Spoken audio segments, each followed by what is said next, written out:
Bird on Bears fans. Appreciate you guys for tuning in and rocking with your boy. We got another episode of The Daily Show cracking, going live at 5. Might be the move going forward, but it's absolutely the move today because we got Chicago Bulls basketball tonight. So before we get into the Bulls, we got to talk about our Bears. Let me get them Bird Dons in the chat. Appreciate everybody for tuning in and showing love to the channel as always, man. Also, gotta let you guys know to make sure that you're also supporting our sponsors. This episode is brought to you by Bird Dog Whiskey, where life is short, so add a little bit of flavor.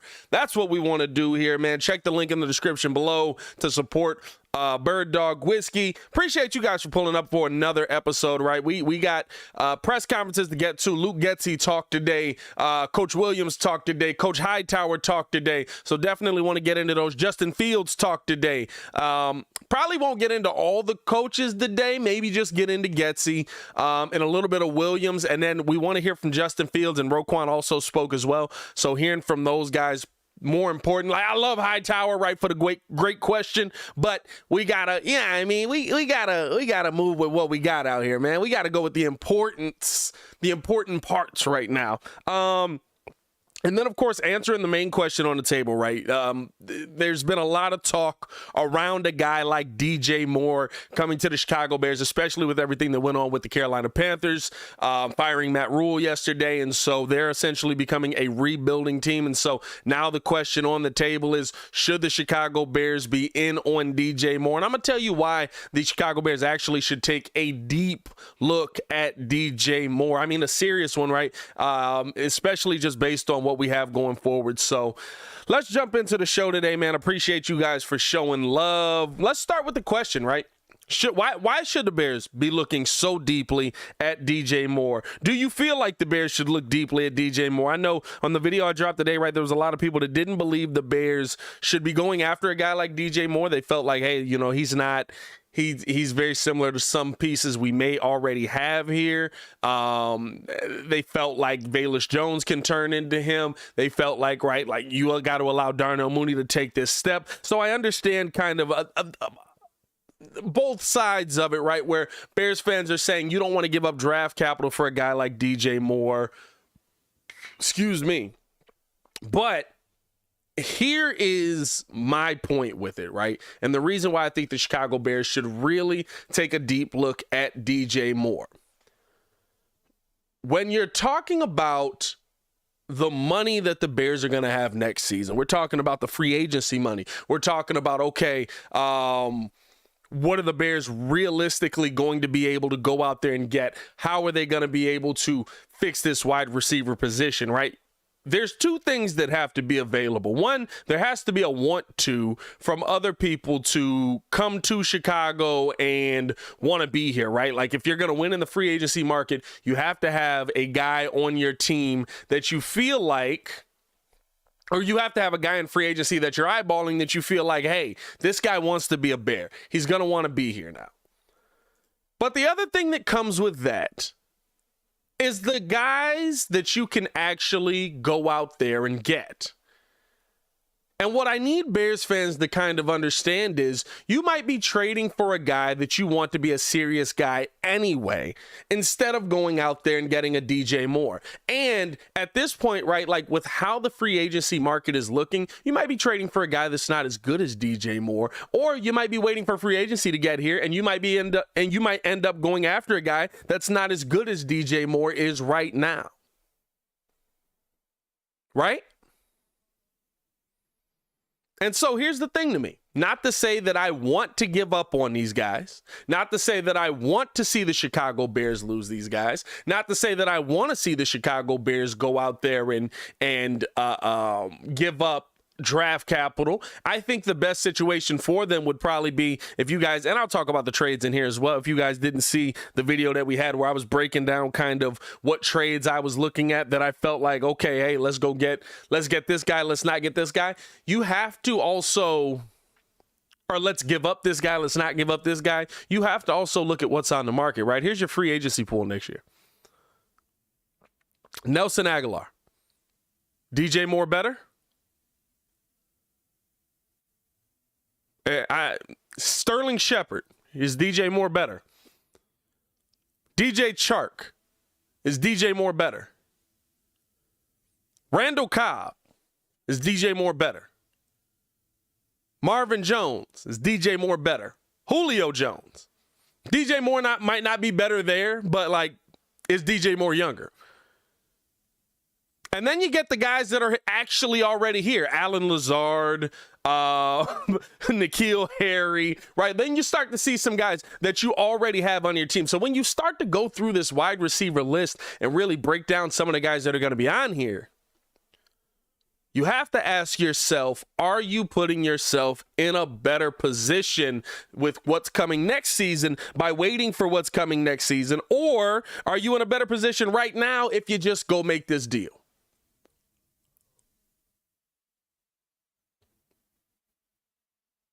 And for me, I feel like, right, there's nobody right now that's going to put you in a better position next season. Now, here's the thing, right? And like I said, I'll talk about the trades on here. You're going to have to give something up. DJ Moore's a player that's a multi-time 1,000-yard receiver. And I'm seeing Ridley. I think Ridley will still be under contract next season, if I'm not mistaken. So he would have to be a trade as well, and he's a bigger name. So you're still giving up capital. That's an offseason trade play, basically. But here's the thing that I'm looking at. You've got some pieces that the Bears might not believe in anyway.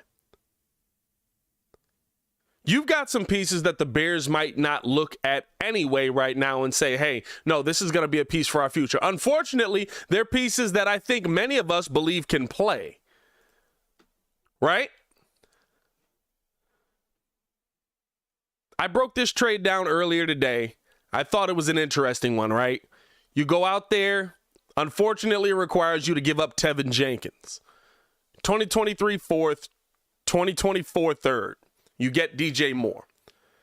Sounds like a bad deal, especially with the protection that we have around Justin Fields right now. It's not the trade that I would want to see the Chicago Bears make. It's not the deal that I would want to see the Chicago Bears put out there. But again, it's a deal that I think secures you DJ Moore. It's a deal that, because you also have to remember, there's other teams that are bidding for DJ Moore as well.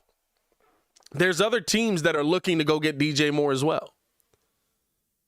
So you're going to have to outbid them. And yeah, I don't want to get rid of Tevin Jenkins. I don't want to get rid of the draft capital either. But here's the thing that I think we have to talk about.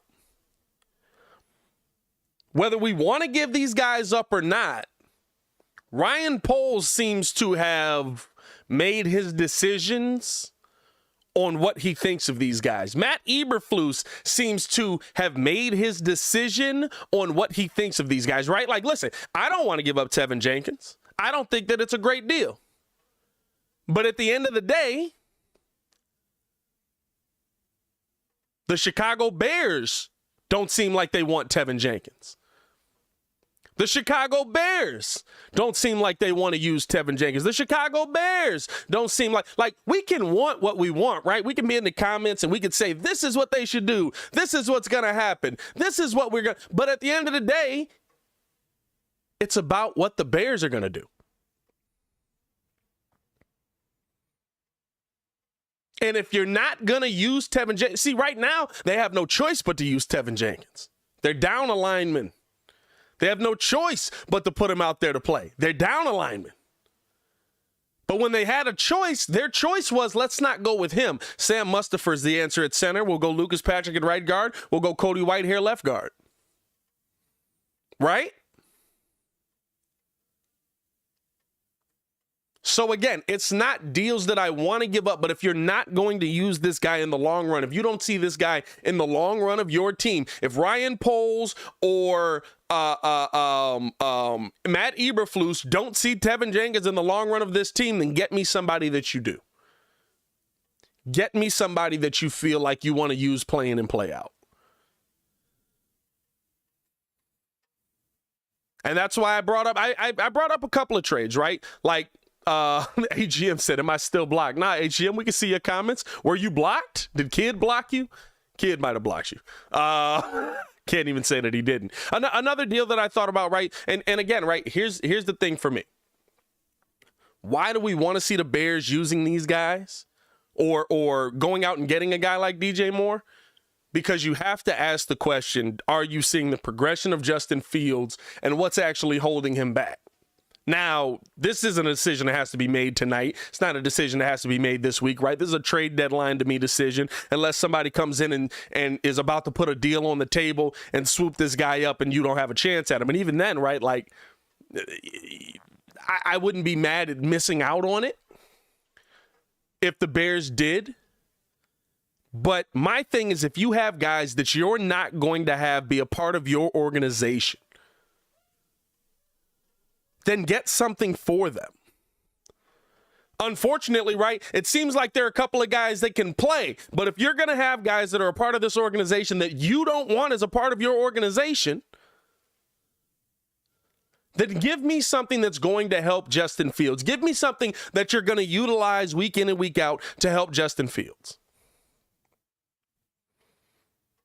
That's my only point on why the Chicago Bears should take a deep look. It's not because I want to get rid of these players. It's not because I want to, but it seems or because I'm ready to move on from either of these guys, right? Like, by the way, the other trade that I thought about, now there's a trade where I have just picks on the table, right? And I have that as an idea too. But here's my Roquan deal essentially, right? You trade away Roquan Smith. Bears send Roquan Smith on a 2024 third. You're sending me back some kind of draft capital coming into this season. I get DJ Moore, you give me a 2023 fifth. We see that Ryan Poles can do a little bit in the draft with the 5th round, so I like the idea of getting a 5th round pick back, maybe. I mean, get as much as you can. If you can get a 4th in that situation for this year, I'd take that as well, right? But the thing for me is another player that it seems like Ryan Poles has moved off of, or another player that it seems like Ryan Poles does not believe is going to be a long-term Chicago Bear, which does suck, right? Again, Roquan Smith,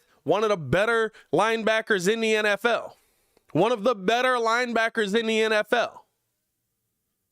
But again, if you're not going to use him in the long term, get something for him. The worst thing the Chicago Bears could do heading into this get past the trade deadline. You still don't get anything worked out with Roquan. You still don't get anything worked out with Tevin Jenkins. And then all of a sudden, right, you just lose them for nothing? Now we're just sitting here staring at the table and just, we could have had something here, but we didn't get that worked out. Like, you can't have the same situation that happened with Roquan happen in this situation where you can actually go get something for these guys, whether it is DJ Moore or whether it's more draft capital or whether it's more trade packages or whatever it is. You have to get something for these guys if you don't believe that they're going to be a part of this team. And I'll say this as many times as I can. I want them to be a part of this team. The Chicago, no team, and here's the one thing that I feel like a lot of fans don't look at. No team gets better without talent. Right? Like the whole, we'll rebuild it from the studs up and we'll make it look good and we'll do all that. You have to have talent. And I'd rather have talent that I know is pretty good.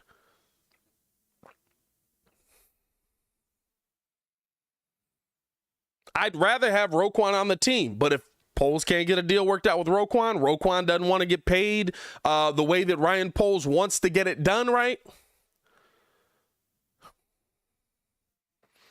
Okay. Let's get something for him. And how Roquan's talking, if you hear about Roquan, if you hear Roquan talking in the press conference, right, Roquan's talking like he's done. Roquan's talking like this is the last dance. I mean, he's talking like this is the last hoorah. It'll be over with after this season. Let's have as much fun with the boys as we can have this season, because after this year, I'll be on somebody else's team. That's how Roquan Smith is talking. And we'll get to the press conferences in a second here. But when you look at that, like, that's a tough situation for a new GM to be put into. I want to pay you this money, but I want to pay you my way because you're a linebacker. And at the end of the day, the situation that he's put in, right? Roquan Smith's an amazing linebacker. He's an all-pro. He should get paid. I want him to get paid. But at the same time, this is the Chicago Bears. Bear down, da Bears, whatever you want to say, the Hallis, the Ditka, the Walter, the whatever you want to call it, we can find another Roquan Smith. And don't tell me you can't find another Roquan Smith, because you can. Not to say they're a dime a dozen, but it's what we do best.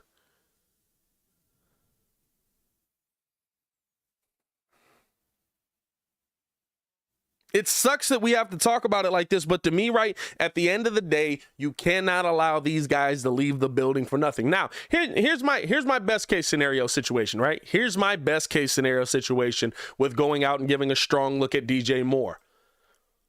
You give up picks, and we get DJ Moore, right? Give up a 2023 second, a little bit high, right? That's going to be an early second-round pick. Maybe you can still find a DJ Moore or a better version of DJ Moore at that pick. But if you really want DJ Moore, right, you give up the picks, you get a sure thing. You know what it's going to be. 2023 second, 2024 third, or a 2024 third, a 2024 fourth, and you get DJ Moore. And guess what? You hold on to Tevin Jenkins. You find a way to work out a deal with Roquan Smith. You continue to build this Bears team with building blocks. And you have answers not only at your wide receiver position, at your right guard position, but also at your linebacker position. And you still have your first round pick. You still have your third round pick. You still got your just about your full slate of picks to go out there and do whatever you want, because you're not going to go out there and get another wide receiver in that situation in the second round. You're probably going to go look at linemen. You can go lineman in the first round. You can go lineman in the third round. You can still go out there and find that guy that you really are high on.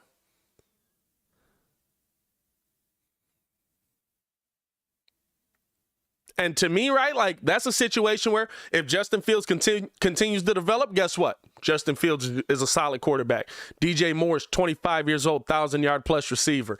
You got Darnell Mooney there who, yeah, we might have to pay him, bring him back right there. Boom, I'm fine with that.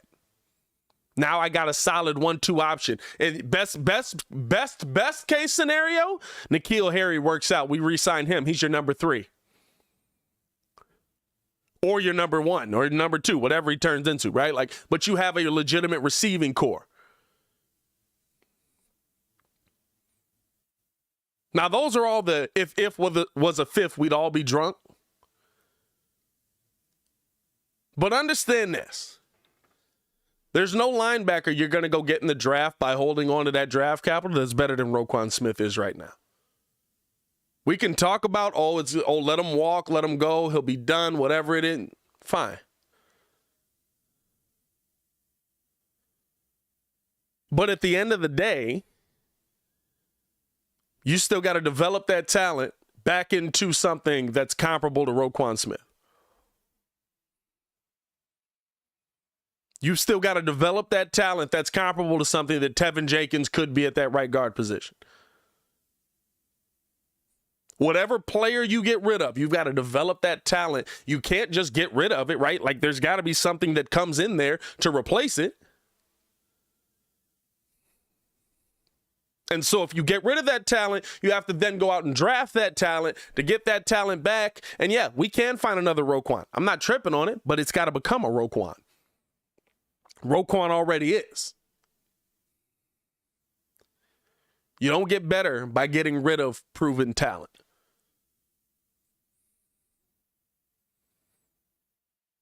So I think that's kind of the thing with me, right? If you're going to get rid of DJ Moore, or if you're going to move on from Roquan, if you're going to move on from Tevin Jenkins, at least get something for it. I would love to get DJ Moore back in a deal. If there's another deal that's on the table, I'd be intrigued to see that as well. I don't know, kind of Calvin Ridley's an interesting one, right? Calvin Ridley, while I think that he's going to come back and be a nice player, and I think he's going to get traded to a team where he's going to be, okay. The part that scares the heck out of me with Calvin Ridley is, like, when guys spend time out of football, they usually don't just come back and be the same dog that they always were.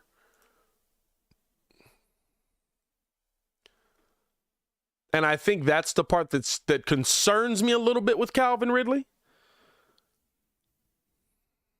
But I mean, outside of that, right? Like you're talking about still having to give up capital. Like I love the people that are like, well, you wouldn't have to give up as much because he was suspended a year. What do you mean? He was proven, and now there's a year off where he had no injuries, he had full rest, and now that makes him an unknown. What is he going to be coming back? Is he going to be better because he had a year off of rest? Is he going to be worse? Now, unknown is more valuable than known, always. The unknown is always more valuable than the known. When you know something about a player, the value is capped. However great that player is, right, it just means the ceiling is higher. But when you don't know, like right now, I'm going to be honest with you, right? Tevin Jenkins going through everything that he has, his value's so high right now because nobody knows what he's actually going to turn into. Nobody knows if I get him back and we put him as a left tackle, what's that going to be? Or if I get him back and we put him in as right guard, how's he going to be consistently, right?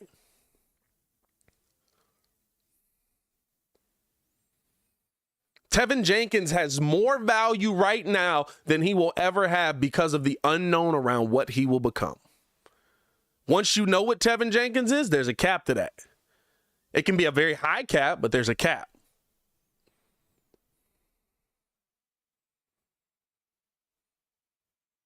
So if you're talking about trading for Calvin Ridley, yeah, that's fine, but don't think Atlanta's just going to get fleeced. And especially with Ryan Pace down there whispering in people's ears, you know he's not going to give him to Chicago for a little bit of nothing. Now, he might give him to Chicago for all of his old players, which I'm not that mad if we give him everybody but Justin. And Mooney, I guess. But I'd sign and trade Monty to him. I'd sign and trade Monty to him. Oh, man. Hey, I appreciate you guys for tuning in and showing love to the channel. We're going to listen in on some of the press conferences today as well, because we do want to hear from our beloved Chicago Bears coaches and players. We got Justin Fields. We got Coach Williams. We've got Coach Getsy that spoke today. Roquan spoke today as well, so we'll listen in on all of those guys. Also, got to let you know that this episode is brought to you by Bird Dog Whiskey, the official drink of the Windy City Breeze. In 2010, Bird Dog pioneered the flavored whiskey category, and since that time, Bird Dog has been upholding and trailblazing this space year after year. I'm gonna tell you this right now, me and P Kid have personally enjoyed the peach flavor while watching the Chicago Bears win, lose, or draw, and we want you guys to be able to do the same. So check the link in the description below to see where you can buy your favorite flavor of Bird Dog whiskey. Listen, the apple flavor, fire. Peach flavor, fire. I personally enjoy the peanut butter as well. I think that that's a really good flavor. So I'm telling you guys, if you want to add a great whiskey to your liquor cabinets and stuff like that, make sure you guys check out Bird Dog Whiskey, where the motto is life is short, so add some flavor.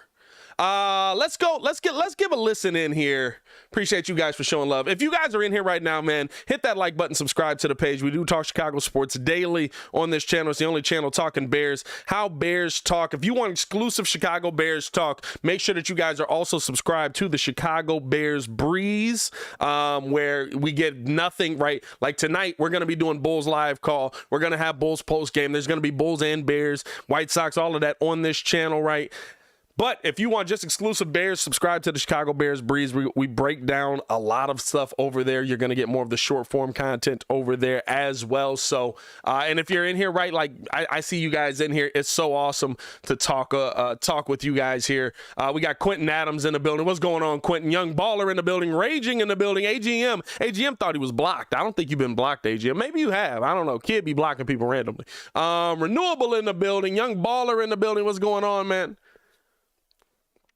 Who else up in this mug, man? We got Torian in this mug, Sean Bell in this mug, man. Dan Payton in this mug, man. Shout out to you guys for pulling up and rolling with us, man. We appreciate all the love Let's get into listening to our coaches though, man, because we heard from Coach Getsy today, we heard from Justin today, we heard from Coach Williams today, and these guys are trying to set a bar. These guys are trying to set a tone with the Chicago Bears. Bob, what's going on? These guys are trying to set a tone with the Chicago Bears, and you know what? I think they're doing a good job of moving this team in the right direction, piece by piece. Baki in the chat, what's going on, man? Raging said, LOL, he pinned it on Kid. Listen, Raging, you already know. I don't be blocking people. Raging, if I haven't blocked you when you've gone on your rants on Paypayl and stuff like that, I don't be blocking people up in this mug. KO in the chat was good. I block nobody, bro, legitimately. I love sitting in here having a debate back and forth. Kid will block you. Like if he feel like you getting disrespectful, he be like, all right, get up out of here. Here's the thing. All right, let's take a listen in, man, to our beloved OC and see kind of, where he feels like the Bears can continue to improve and how this team is going to perform offensively. Thursday night versus the Commanders. We got football in 2 days, boys. Let's listen in. You said that last week that you're seeing tons of progress from Justin. We obviously saw it on the field on Sunday. What did you see in the film and how he took the next step? Tons of progress. If I said that, I don't like using like those adjectives that are like extreme. I'm just not that type of person. So, but no, there's been progress, right? And we're sticking to the plan. I thought he did a really nice job in that game in the sense of like he kept his composure, right? They got off to a big lead. He kept the team together. He did a really good job of hunting completions for us. And then, he had 3 or 4 unbelievable escapes that like were just ridiculous. So, I thought he did a pretty good job. Again, we're getting a little bit better each week, and that's truly our purpose. That's our goal. He said that this is probably the most comfortable that he has felt at the NFL level in a Bears uniform, and part of why he said that was because he's realizing that he doesn't have to speed everything up to catch up with the, quote, speed of the NFL. How big of a deal is that in terms of a revelation for him mentally? Yeah, that's the experience part of it that is hard for everybody to have patience with, and like it's cool that he's seeing that or saying that, but like where hopefully what he sees and how he views everything 10 games from now, hopefully he can even say that more dramatically. But that's part of playing this position. Like you can't say or feel those things unless you experience it in the games. And he's got more. He's got a few more reps under his belt now, and so I think he's starting to play within his style and his ways, and he's finding his own way and within our system and helping his teammates around him and all that good stuff. So I think that's just there's a lot that goes into playing the position, right? And so each week, he's been able to take on more and feel more and understand more and know whys and all that stuff. So I think it just kind of all plays into each other. Coach, when you got here, you had no real way of knowing whether or not Justin Fields could be the quarterback that could lead your offense to a Super Bowl. I mean, you probably like some of his tools and whatnot, but now that you've been around him, are you more certain about that now? And was this past game a step even towards believing even more in that? I truly don't think about that. I really don't. I mean, my focus is on helping him and these other guys get better each week. That's where my focus is, and hopefully that it's not just him, but everybody else on this offense feels like they're getting a little bit better each week. Luke, I'm curious, how much latitude do you give him to audible at the line of scrimmage? I know there's not a lot of time, but like when he comes, has there been a little bit more each week as it goes on, or is it about the same? Or I mean, we have a plan each week. And he's been doing a really good job of handling that plan. And so, that was a question that people would ask all the time in my previous situation, right? That was always like a big deal. And when you had someone that's in the league that long, like you gave him like he called the 2 minutes and he handled a lot of stuff. We're not going there yet. I mean, that's down the road. But no, we have a plan and there's a lot on his plate. And so he does a great job handling it. It's not like we just call and run a play and then that's it. First series, Justin and Darnell kind of crossed wires on that play in the end zone. The one that they missed. Yeah. Back left What corner. were the coaching points for each of the guys on that play, and what was notable about the 39-yard completion that you had later in the game between those two? Just that there's more room. There was, when you get moved down tighter when you get down tighter in the red zone, you can't take as steep of an angle, and then Justin, maybe just missed it a hair wide, but when we were the second time we ran it, you had more room where we were in our own side of the field, so Mooney had all that extra room to keep his route more vertical. What did you learn about Justin in the 2-minute drive at the end? Obviously, I would like to see what came of it, but what did you see in those plays before the fumble? No, honestly, the biggest takeaway from that is the reaction after the fumble, right? We have a breakdown in the protection, there's miscommunication, and we leave a free runner.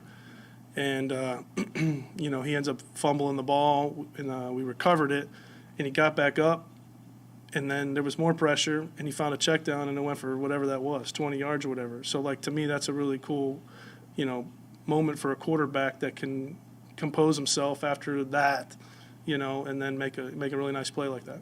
Did you guys go into this game with more of a conscious effort to throw the ball downfield more? Was that part of the game plan? No, I mean, again, I think each week you look at an opponent, right? And you look at them and you say, okay, where are their weaknesses and what have they had issues with?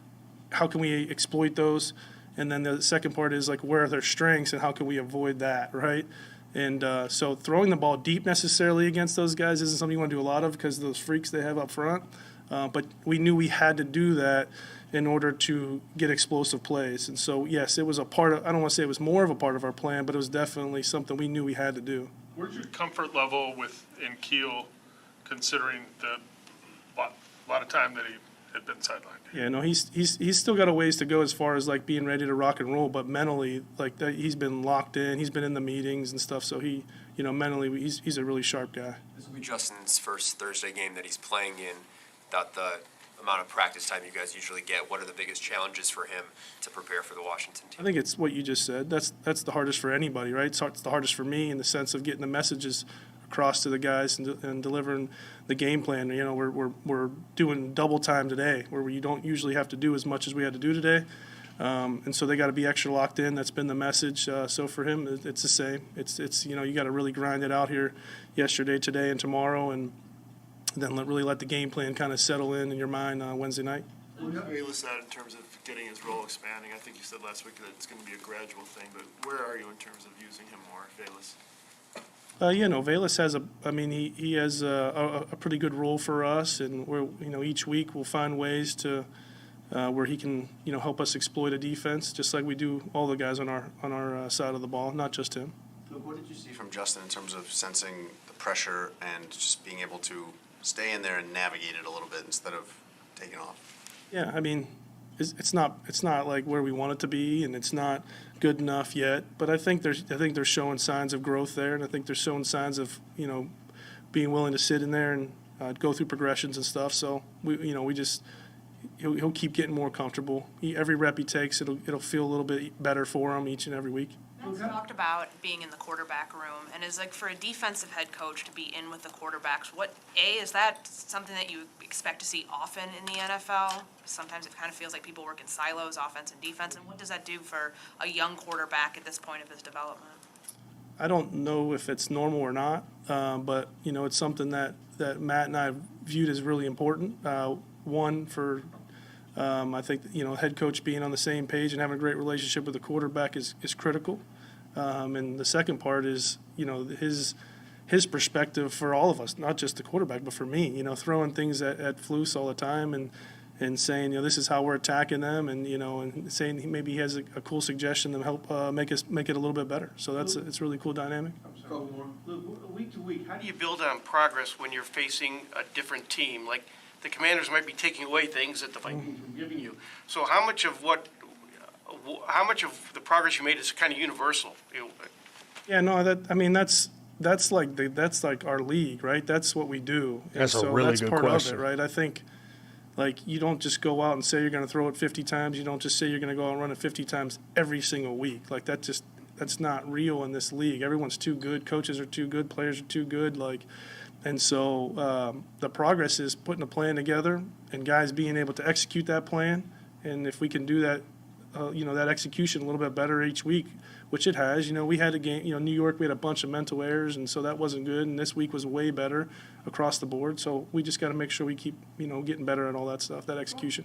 Going back to that responsibility you place on Justin, is autonomy, or that more of that autonomy kind of the goal with him, to get him comfortable enough that he can execute those 2-minute drills, that he can kind of do that on his own? Yeah, I mean, we practice like stuff like that more than anywhere I've ever been, and so like just giving him those experiences in practice is helpful. But there's nothing like the game and the moment and playing in that loud stadium, that type of environment, a division game, all that stuff. So all that stuff is just huge for him to keep experiencing as we grow together. That's right. Now saying it's not just the players that are more comfortable, but the coaches are getting more comfortable game by game too. How is that manifested for you? What does that look like week to week, your comfort? Yeah, I think it's the communication process during the week. Probably as much as anything, guys on the offensive staff feeling a little bit more comfortable with me and kind of seeing what my perspective is. And so those meetings have gotten sharper. And then on the field, really the communication has been great all year. So I've been really, really, really lucky to have those guys on my side. Simo and Tyke and all those guys, D-Walk, and all those guys are just been really good for me. And like I said all along, we do this thing together. So we put a plan together. We all have our parts, and then we it's about getting our guys to execute it. Now, what was going on in the first half of that game? Yeah.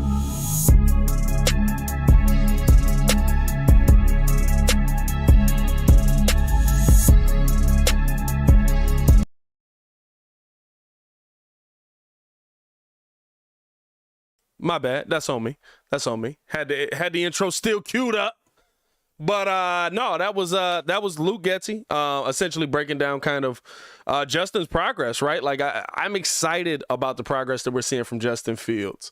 I think that he's really growing himself and putting himself in a position to where, and I love that question, right? What are you guys seeing that at the end of the day is universal?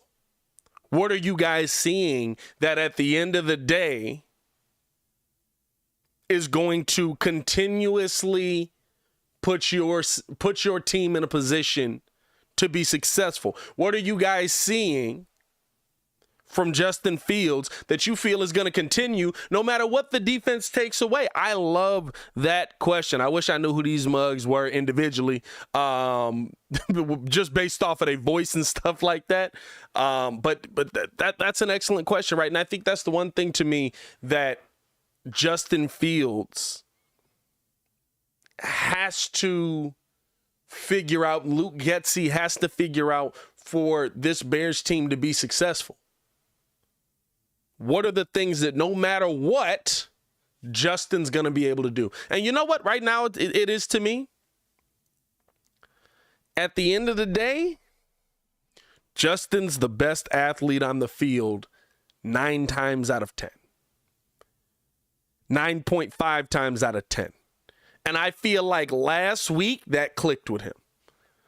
I feel like last week was the first time where he was like, yo, they really can't keep up with me. They really they got a spy on me. He don't matter. I can outmaneuver him. They're going to put me one-on-one versus somebody. I can get past him.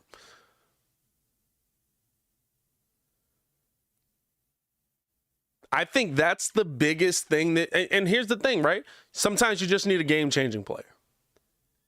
Is Justin Fields developing into a game-changing player? That's the part that you have to figure out in these next couple of weeks. That's the goal here. And I love how Luke talked about it, right? He said, I know people want to see this right away and they won't think it's just like you sit out there and it just happens, right? But I think we saw a click last week.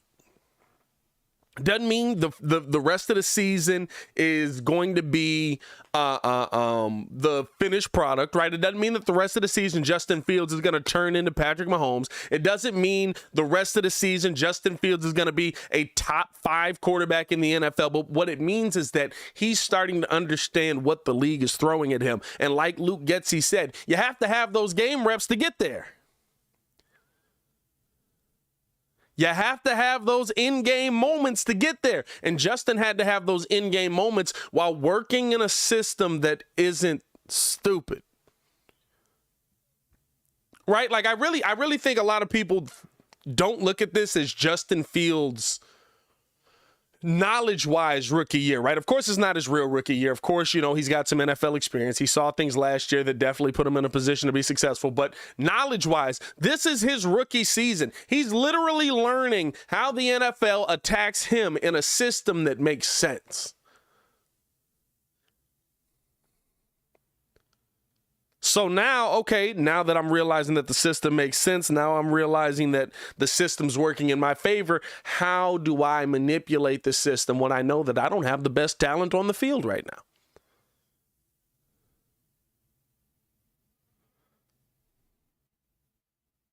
How do I manipulate the system when I know, guess what? Sam Mustipher's going to fall over. Said, I'm dead. It's going to be Sam. Especially with Deron Payne standing opposite of him this week. It's going to be a long week.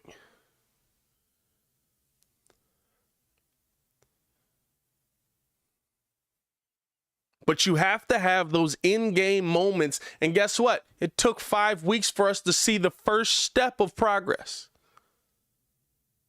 In 5 weeks, legitimately, that was, and not, of course, it's not the first step that Justin Fields is going to take, Don Burr saying, does my Swift jersey come with Gucci loafers? I'm going to tell you this right now, Don, with how y'all played the last week, with how y'all played last week versus the Patriots, you might not be getting a jersey, my boy. I wasn't feeling confident till I saw what y'all were doing.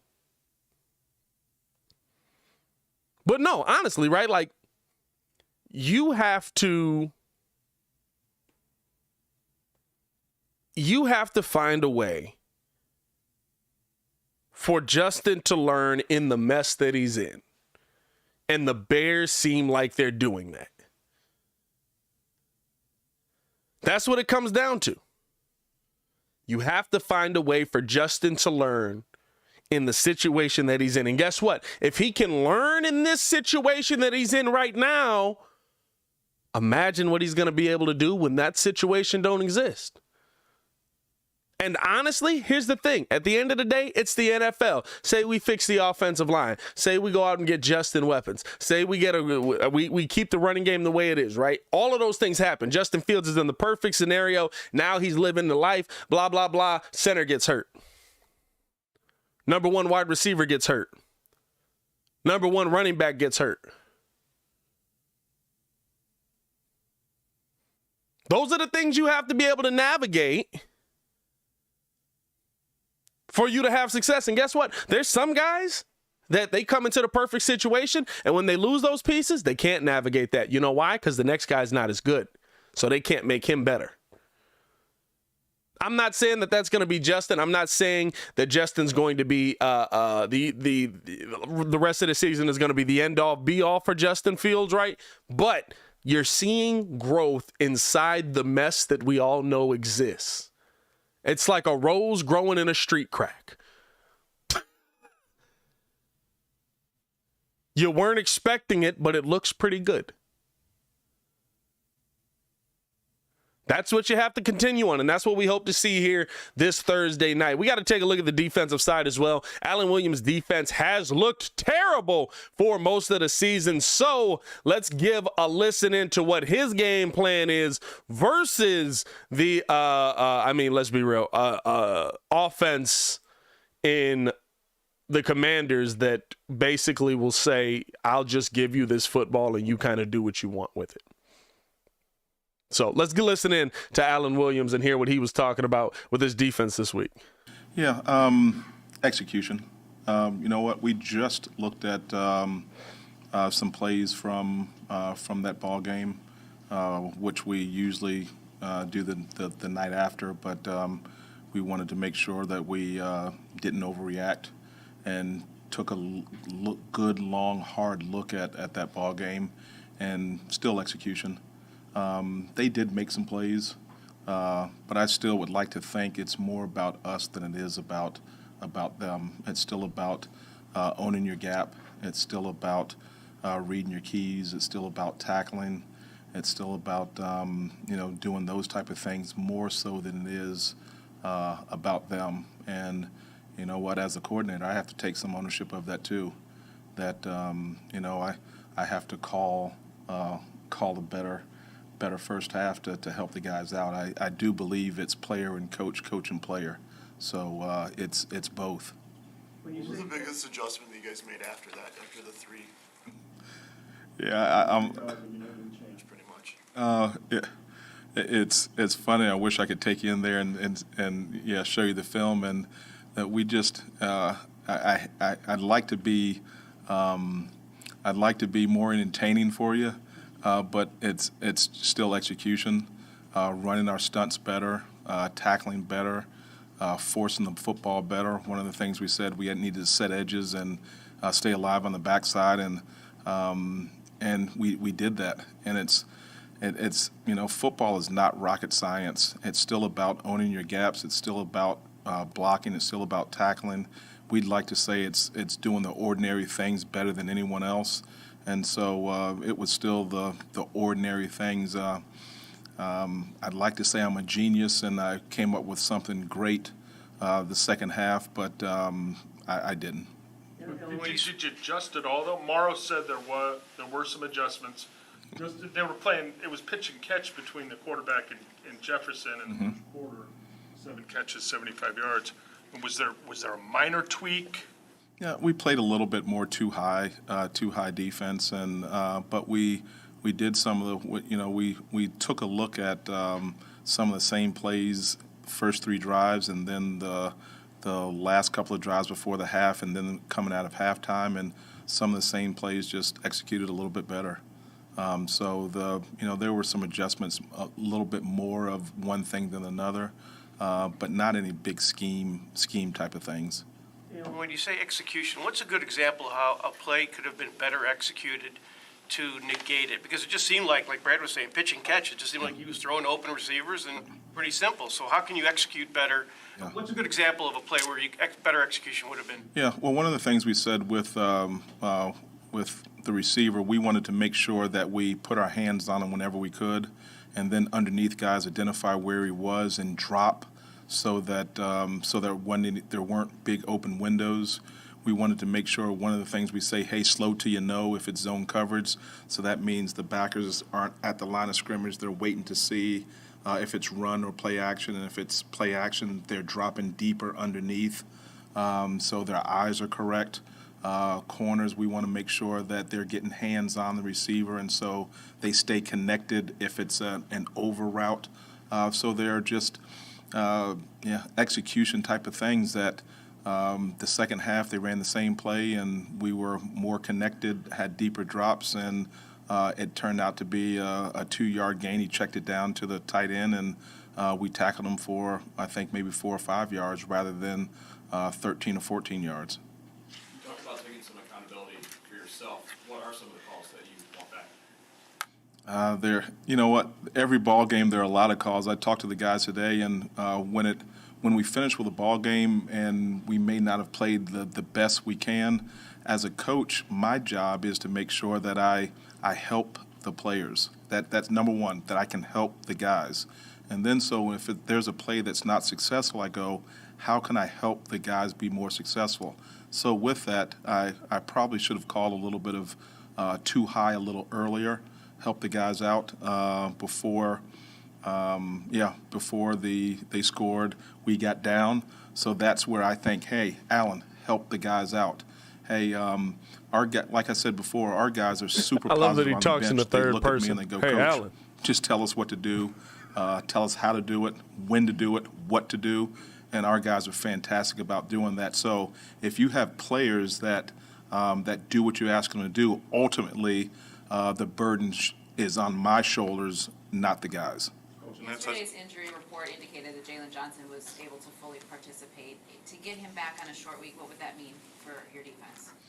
Short week, long week, anytime we get them back, that's a good thing. So, no, it's we're glad to have him back. The great thing about him is that he's been attentive in all the meetings and participating and helping the young guys out. So that's another able body, another veteran body, another really good player that helps us out. And it's another guy that's been in the battles and communicates on the field to help the other guys out. So, I can't overstate whatever that is, how much it means to the defense to have them ready to go. Eddie Jackson talked about slow starts as an energy and a mentality they need to come out with from the get-go. Is that something you can coach into these players, or is that on the players to take that onus to get off to those fast starts? Me. And it's me. And it's my job to get them ready to go early on. So it's completely on me. And I think the better that we play, the more confidence that they'll have starting off the second half. We are, I like to look at the positive parts of it, that the second half that we're playing lights out football. And so we just want to make sure that we can move that second half into the first half, first quarter, second drive, second quarter. And so we'll look at see what we did the second half and the energy that we bring, the tackling, the turnovers, all those things. Make sure that we want those things to show up in the first half. Final touchdown You spent drive. last year in the same room as Wentz, or in the same building as Wentz. Mm-hmm. What does your knowledge of his strengths and weaknesses mean on a week like this? How does it help you? I don't think so. You know what? I really don't. Different coaches, I would like to think that different coaches help players out. So, maybe if he had some weaknesses that the coaches would know those weaknesses on there in Washington and help him with some of those things and a little bit different offense. So I don't pay a whole bunch of attention into, hey, Alan, you were with him for 1 year and you know all his strengths and weaknesses. We faced him in OTAs and that type of thing, and then our focus was on, the other team, not necessarily our quarterback. So we just have to approach it based on what we see on tape, what we see on film, what we see him doing and not doing, and then attack him from that perspective. Alan, a lot of head coaches choose to call plays, but obviously Matt Eberflus does not call the defense. When you came on staff here, what was the decision like between you and Coach Eberflus about you doing that and him taking on more, I guess, of the CEO role as a head coach?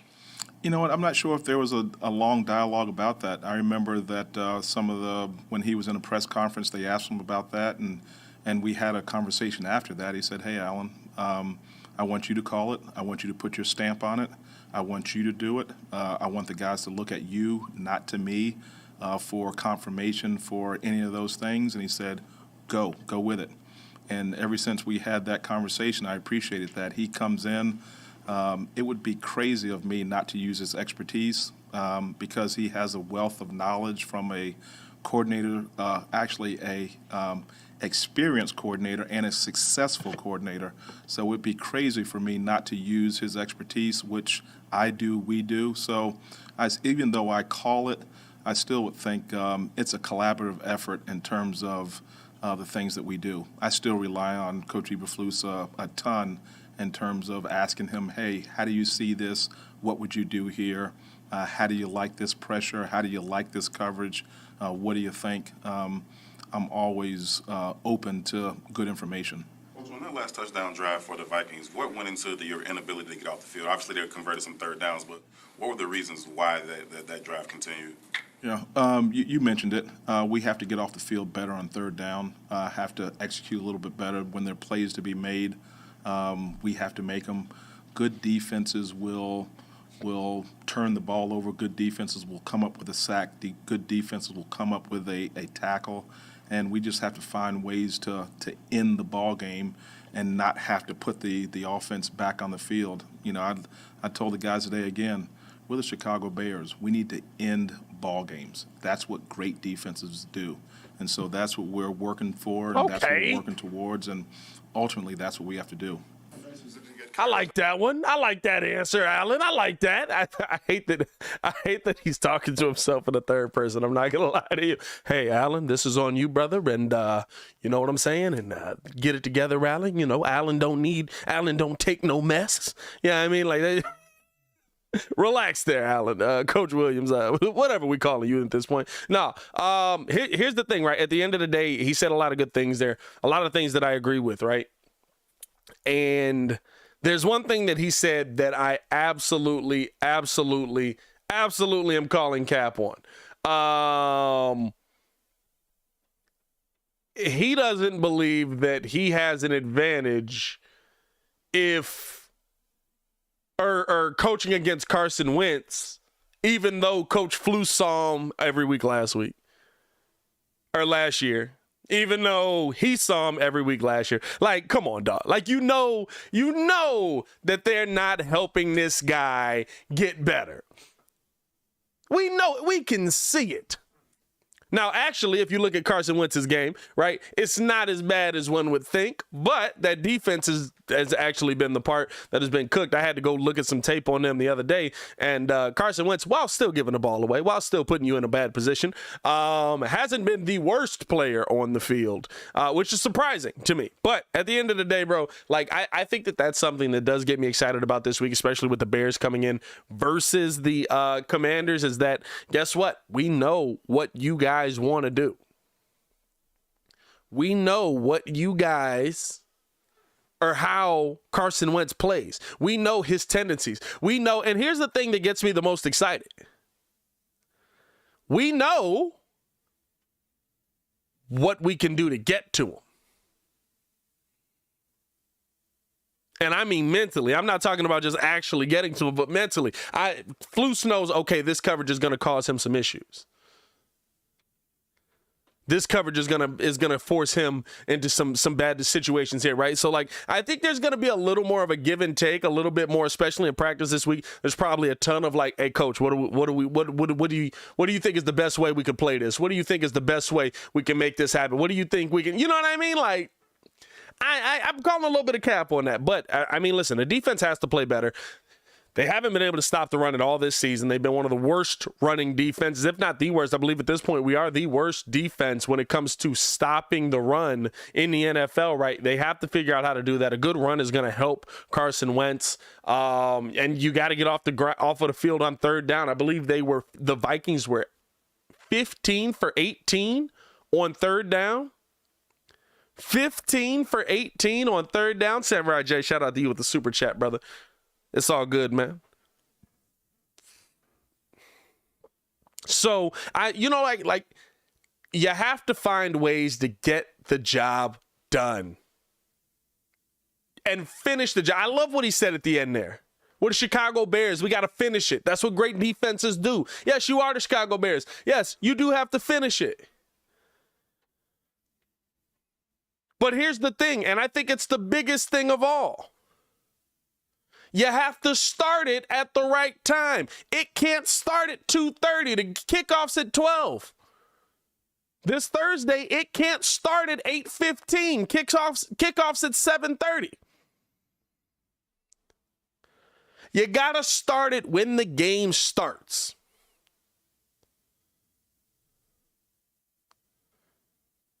The Bears haven't been able to put together 4 quarters in a game yet this season. That is a problem. It has to start when the game starts. If the defense is able to get it started when the game starts, that's going to be an asset to this team. That's what you're going to want to see from this team. Let's listen in to Justin Fields. I wanted to get the Roquan Smith as well, but I got to get to our quarterback, and I have to prep for the game that is coming at 7, because we will be live calling the Chicago Bulls, so make sure that you tune in with us on that. And if you're on the move and can't tune in for the YouTube side, we'll also be live for the first time ever over on Twitter Spaces, where you should, we're testing this out tonight, so hopefully you'll be able to hear it. You should be able to hear my live call in Twitter Spaces, which means you can like close the phone, do all that, keep moving around, listen to it like it's the radio, all that good stuff, man. So tune in with us on that. because I'm excited, bro. If we're able to do this right, then we'll start to use Twitter Spaces for the Daily Show. We'll use Twitter Spaces for when we go live. We'll use Twitter Spaces all season long, right? So I'm excited for that. I'm hoping that we're able to get it to work tonight. And if we're able to get it to work tonight, we will continue to use it throughout the year for every single show. Let's listen into Justin Fields as well. Hear what he had to say kind of about his performance and how he felt after that performance. And then I'm going to get up out of here. So let's listen into what our QB had to say. Listen, coaches are always preaching patience when it comes to your development or any young quarterback's development. Where is your patience with everything? Do you ever get anxious and want to do more than they're letting you?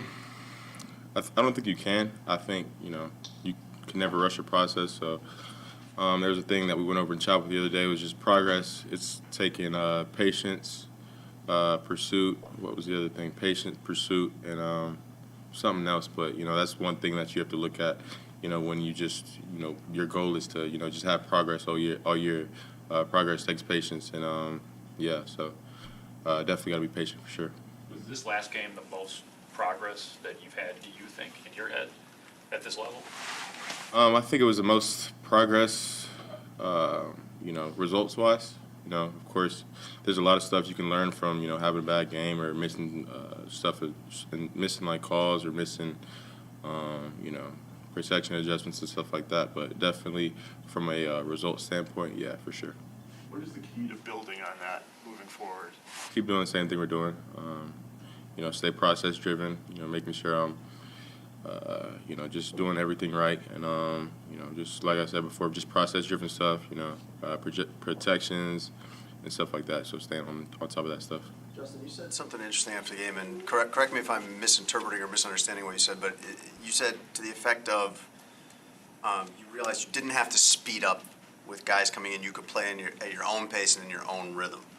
Yeah, yeah, so it's just like when you're throwing routes on air, what rhythm do you have? Because playing quarterback, you have to have a rhythm. You can't just be one-time drop back super fast, throw it really fast. Like, you just got to stay relaxed, stay calm. And, you throw certain routes all day, so just stay pretty much just treat everything like, routes on air. And, of course, you're going to have to move in the pocket, this and that, when D linemen come, stuff like that. But, yeah, as much as possible, you just want to, stay calm and, stay in that rhythm that you have in, routes on air when there's not a rush. Do you think it took you time to be able to get to that point where you could slow it down a little bit, just being in a new offense and trying to adapt to that? No, honestly, if I'm being real, I think it has something to do with my breathing. Like, I've been working on my breathing, like, during the games, like, just, in slow, like 4 seconds, and out slow. And I think just doing that, automatically, like, keeps me more calm in the pocket. And just really, like, during the game, like, to be honest, I don't even like doing pregame speeches because I feel like I'm, so much calmer than everybody else when the defensive guys are all, like, juiced up, ready to go. I just try to stay, like, chill, like, the whole time, so, yeah. Is an offshoot of that, of slowing things down, or not, however you want to put it, is part of that having better just awareness and understanding of where pressure's coming from and, that you can just kind of move out of the way or move up from it?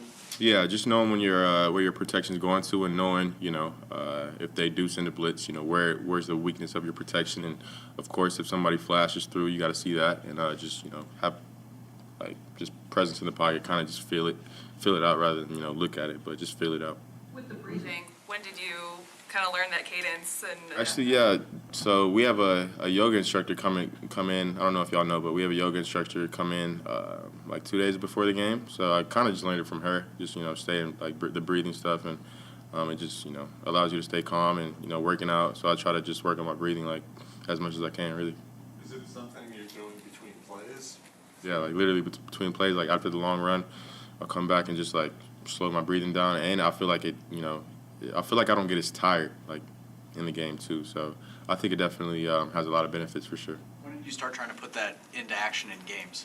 Literally, like, this week was, like, the first week. This week and a little bit last week. But, like, last week was, like, the first time I did it, and this week was, like, a good one, too, for sure. But so really just 2 weeks now. Hey. So you gave the pregame speeches. You're So expanding the last too 2 much weeks he been trying Nah, out it's this just breathing like I technique. feel like He be playing the there's best. a guy on the team that can give the team more juice than me because like I'm just like so chill to where like Roquan, you know, he's always juiced up, always banging music and stuff like that. So I feel like I'm just like kind of just calm. Don't really feel like yelling at the time, but you know I'll do anything for a little pregame talk. But yeah, the most bombastic voice on the team. bombastic. Yeah, like loudest, biggest. On the team, that's a hard one. That's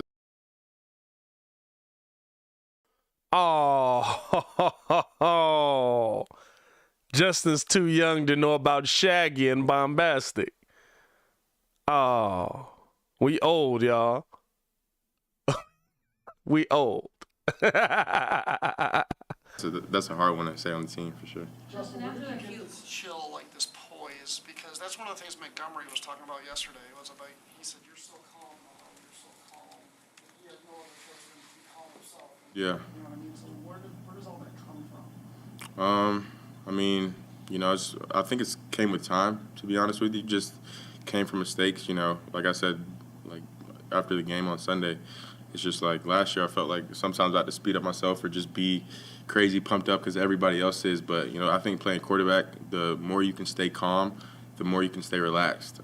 I think the better you'll play. And then, like Demo said, really just allowing my teammates to stay calm in, you know, hectic situations or, you know, situations that are big, just, you know, staying calm and, you know, act like we've been there before. So it's all just coming little by little as you become a pro, right? I mean, like, Yeah. you start to slow down for you more and more? Yeah, I mean, just staying more calm and not really letting, you know, other guys affect me and, you know, how I operate.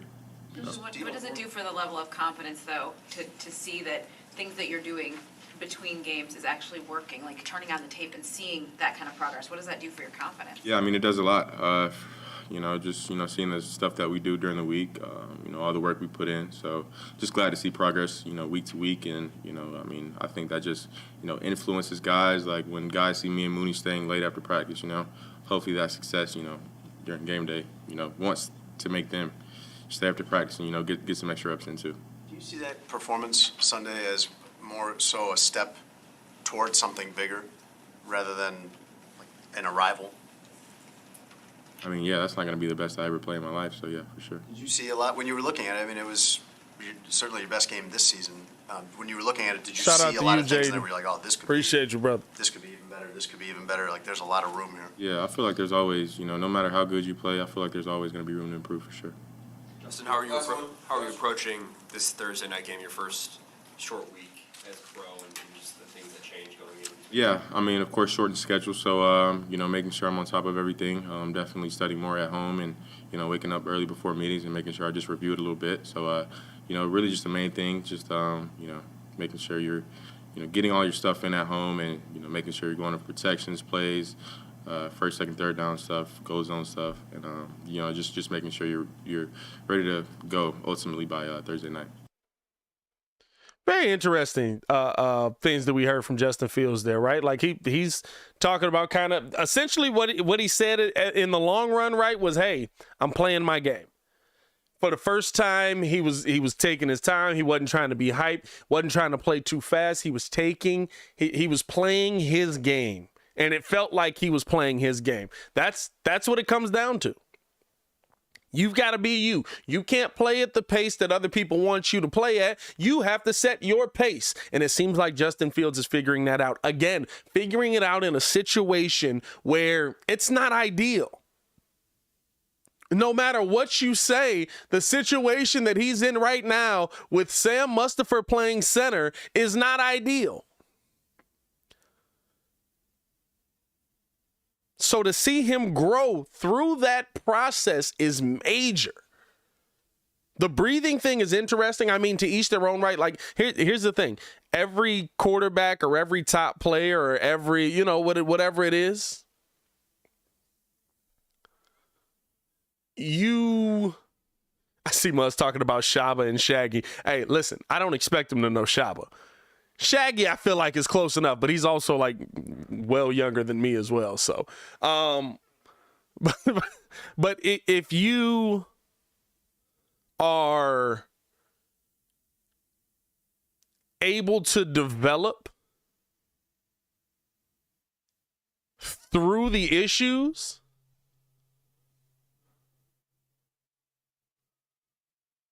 then all of a sudden you're talking about a player that the issues may come. The issues might pop their head back up. The lack of an O-line, the lack of receivers, right? Those things can happen again. You go through injuries every year. This is the NFL. If you go through those things throughout the season, even after you give him those things, guess what?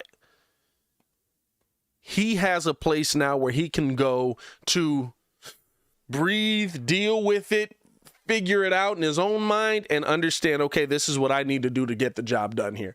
I like hearing that from a QB.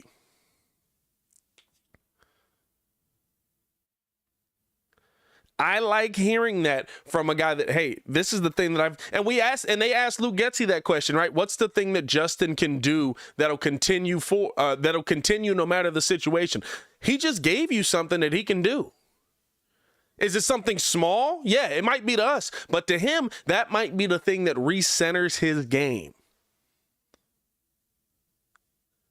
No matter the situation, no matter the game, no matter how often he's getting blitzed, no matter how, boom.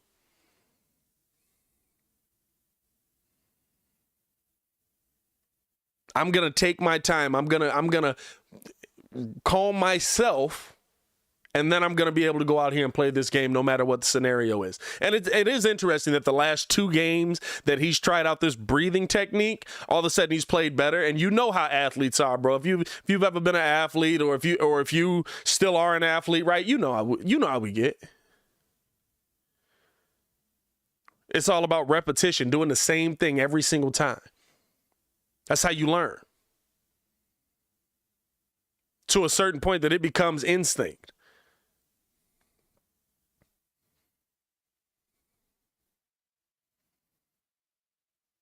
And I'm going to tell you this right now. If Justin Fields turns into the Bears' first Hall of Fame quarterback since Sid Luckman, the movie's going to be called Just Breathe. Just breathe. Hey, man, I got to get ready for this Bulls live call, man. I appreciate y'all for tuning in and showing love to another episode of The Daily Show. This will be up in podcast form as well. We're going to test out. Make sure that you guys come through for the Twitter Spaces and or tune in for the live call. I'm going to be live calling the Chicago Bulls game tonight. We'll also have the post-game show, so tune in with us on that. If the Twitter Spaces work, we'll continue using Twitter Spaces for the podcast side, so you can also check it out on the Twitter side. You can join the Spaces, stuff like that. That's how it's supposed to be. We'll see if that works out. I don't know. But we'll find out the night together, right? That's what it's all about. We found out so much stuff together. Might as well keep it going. At the end of the day, man, I appreciate you guys tuning in and showing love. As always, hit that like button, subscribe to the page. We do talk Chicago Bears daily on this channel. And if you want exclusive Chicago Bears content, you don't care about the Bulls, you don't care about the Sox, you don't care about the Cubs, you don't care about the Blackhawks, then check out the Chicago Bears Breeze. That is also on YouTube. You can subscribe to that page where you'll get exclusively Bears content. You'll still have to come here for the podcast side, but at a minimum, right, you're getting Bears videos, Bears short videos, stuff like that. All of that over on the Chicago Bears Breeze, so check that out as well. As always, man, it's your boy, Pat the Designer, back at it again. Y'all stay safe out there, Chicago. I'll see y'all in like 40 minutes. Peace.